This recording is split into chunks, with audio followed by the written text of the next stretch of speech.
Is this a myth or a truth? Adults are mature enough to medically transition. I personally, especially prior to the age of 25, I don't think it's a good idea. I don't think it's a good idea for anybody. There's so many negative health effects, and there's so many reasons that, don't get caught. There are the actual reason that people want to transition in the first place. I just don't think it's really ethical. I think it's a myth. I think no matter how mature you are, you can't make an informed decision unless you have all the information. And with these trans hormones and procedures, there have never been clinical trials like there have been in other areas of medicine. The whole thing is founded on a fallacy, right? There are these people that are born in the wrong body, and all of the research kind of followed from there. It almost more served the purpose to prove that this is beneficial rather than actually evaluate, is this helpful long term? Is this safe? I think using the word maturity would be a red herring or a non sequitur. No matter what age you start at, there's going to be fundamental limitations, a lack of trials.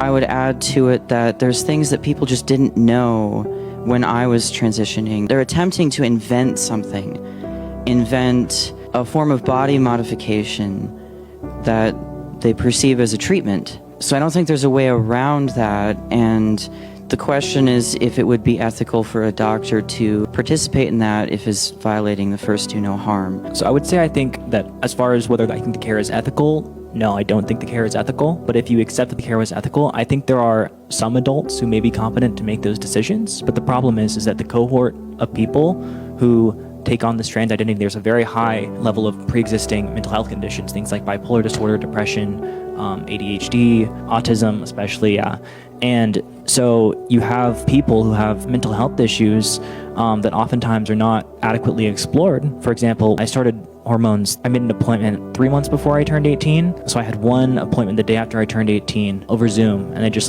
sent me the estrogen, right? So there's not really any adequate exploration of underlying trauma, underlying mental health issues that can affect this. And so while I do think adults have an extra level of responsibility for the decisions they make, they're legally competent. Even if you accept the care is ethical, that the medical community is not doing the due diligence to make sure that these comorbid mental health conditions are being addressed.